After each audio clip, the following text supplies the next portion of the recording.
नमस्कार. सांगली मिरज आणि कुपवाड शहर महानगरपालिकेची निवडणूक पार पडली, त्यानंतर निकाल पार पडला आणि आता महापौर आणि उपमहापौरांच्या निवडीही पार पडल्या आणि रीतसरपणे या महानगरपालिकेच्या कारभाराला आता सुरुवात झालेली आहे.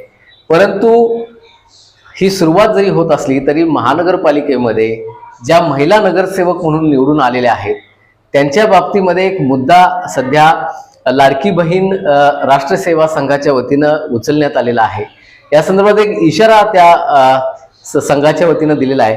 तो नक्की इशारा काय आहे, त्यांची मागणी काय राहणार आहे, त्यांची भूमिका या संदर्भात काय राहणार आहे, या संदर्भामध्ये आपण बोलणार आहोत. लाडकी बहीण राष्ट्र सेवा संघाच्या राज्याच्या अध्यक्षा स्टेला गायकवाड यांच्याशी. नक्की काय मागणी केलेली आहे तुम्ही, कशा तऱ्हेची भूमिका राहणार आहे? ज्या महिला नगरसेविका ज्या निवडून आलेल्या आहेत त्या भागामध्ये न येता त्यांचे पती, भाऊ किंवा इतर नातेवाईक वार्डामध्ये येत होते. त्यामुळे आम्ही त्यांनी येऊ नये आणि ज्या नगरसेविका निवडून आलेल्या आहेत त्यांचं हक्काचं स्थान त्यांना मिळवून देण्यासाठी आम्ही आयुक्त साहेबांना निवेदन दिलं होतं आणि त्याची आयुक्त साहेबांनी दखल घेतली. त्याबद्दल आम्ही त्यांचे आभार मानतोय. आणि जे काय आता महापौर आणि गटनेते जे स्वीकृत नगरसेवक जे निवडणार आहेत त्यांनी योग्य नगरसेवक निवडावा आणि योग्य ते नगरसेवक निवडून त्यांनी द्यावा. नाहीतर त्यांनी जर योग्य नगरसेवक नाही निवडला तर आम्ही कारवाई करू. असे काही घटना घडतात की ज्या महिला नगरसेवक म्हणून निवडून आलेल्या आहेत त्यांच्याऐवजी त्यांचे पती असतील, त्यांचा भाऊ असेल किंवा त्यांचे वडील असतील हे काम करत असतायत. महानगरपालिकेतल्या अनेक बैठकांना ते उपस्थित राहत असतायत. काय याबाबत काय इशारा असणार आहे? जर महानगरपालिकेच्या बैठकीला जर नगरसेविका न जाता जर त्यांचे नातेवाईक जर तिथं आले तर त्यांच्यावर आम्ही संघटनेच्या वतीनं कारवाई करूच. आणि आयुक्त साहेबांनी देखील आम्हाला सांगितलेलं आहे की आम्ही आतलं बघतो आणि तुम्ही बाहेरचं बघा म्हणून. त्यामुळे आम्ही देखील त्यांच्यावर कायदेशीर कारवाई करणार.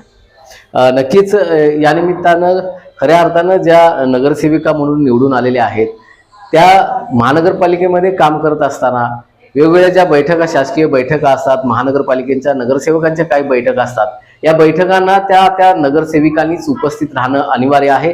त्याऐवजी त्यांचे जे पती आहेत किंवा भाऊ आहेत, वडील आहेत, त्यांनी कुठल्याही बैठकांना शासकीय कामात त्यांनी अडथळा आणू नये, शासकीय फायली त्यांनी हाताळू नयेत, अशा तऱ्हेची भूमिका या लाडकी बहीण राष्ट्र विकास सेनेच्या वतीनं राहिलेली आहे. आपल्याबरोबर या संघाच्या राज्याच्या उपाध्यक्ष आहेत शाकिरा जमादार, आपण त्यांच्याशी बोलूया. काय नक्की भूमिका तुमची राहणार आहे, कशा तऱ्हेनं हे असणार आहे? आम्ही तर साहेबांनी पत्र तर दिलेलं आहे. आता तर तिथं वार्डात 5 नंबरमध्ये तर अजून कोण तर जेंट्स आलेलं नाही. आलं तर बी आम्ही तर सोडणार नाही. फक्त 5 नंबर वॉर्डाचा प्रश्न नाही, टोटल जे 20 वॉर्ड आहेत सांगली मिरज कुपवाड शहर महानगरपालिकेमध्ये, या 20 प्रभागांमध्ये जर नगरसेविका एखाद्या प्रभागामध्ये निवडून आली असेल तर तिचा भाऊ असेल किंवा वडील असेल, तिचा पती असेल, अशा तऱ्हेनं वॉर्डामध्ये जर काम करत असतील किंवा वॉर्डामध्ये कर्मचारी जे येतात, स्वच्छता कर्मचारी असतील, घंटागाडीवरचे कर्मचारी असतील, त्यांना जर दमदाटी त्यांच्याकडून होत असली किंवा त्यांच्याकडून त्यांना दम देऊन काम करून घेत असेल तर तुमची काय भूमिका राहणार आहे? तिने दमदाटी करत असलं तर आम्ही कायद्यानं कारवाई करतो त्यांची. आता साहेबला तर सांगून आलेलं आहे, आयुक्त साहेबला बोललेलं आहे आम्ही. तिने बी म्हटल्यात मी आतलं बघतो, तुम्ही बाहेरचं बघा.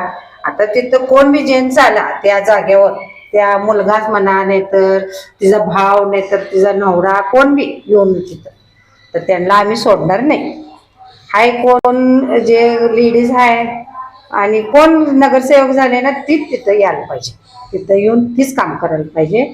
आणि दुसरं कोण बी तिथं आलं तर आम्ही सोडणार नाही, एवढं सांगतो. नक्कीच सांगली मिरज आणि कुपवाड शहर महानगरपालिकेमध्ये 20 प्रभाग आहेत आणि या 20 प्रभागामध्ये अनेक प्रभागांमध्ये महिलांचं आरक्षण पडलेलं होतं आणि त्या ठिकाणी महिला नगरसेविका म्हणून त्या निवडून आलेल्या आहेत. परंतु अशा अनेक महिला आहेत ज्यांना या प्रशासकीय कामाचा अनुभव नाही किंवा सामाजिक कामाचा अनुभव नाही. फक्त त्या प्रभागामध्ये महिला आरक्षण पडलं म्हणून त्या ठिकाणी त्यांना उभं करण्यात आलं. तिचा पती असेल, तिचा भाऊ असेल, तिचा वडील असेल, यांनी फक्त एक प्रतिनिधी म्हणून, महिला प्रतिनिधी म्हणून त्यांना त्या ठिकाणी उभं केलंय. परंतु या पाठीमागं काम करत असताना ते भाऊ असतील, तिचे पती असतील, तिचे वडील असतील, हेच काम करत असतात. परंतु त्यांनी तसं करू नये. कोणत्याही नगरसेविकेनं आपलं जे काम आहे ते आपल्या नातेवाईकांवर देऊ नये. वैयक्तिक स्वतः त्या नगरसेविकेनं प्रभागामध्ये उतरून काम करावं. अनेक बैठका ज्या शासकीय कार्यालयामध्ये होत असतात, महानगरपालिकेमध्ये होत असतात, वेगवेगळ्या सवितांच्या बैठका असतात. या बैठकांना त्या नगरसेविकेनं जातीनं उपस्थित राहणं अनिवार्य आहे. त्या ठिकाणी जर तिचे नातेवाईक उपस्थित राहत असतील तर त्यांच्यावर आम्ही कायदेशीर कारवाई करू, अशा तऱ्हेचा इशारा या संघाच्या वतीनं देण्यात आलेला आहे. मोहन राजमाने, नवराष्ट्र न्यूज, सांगली.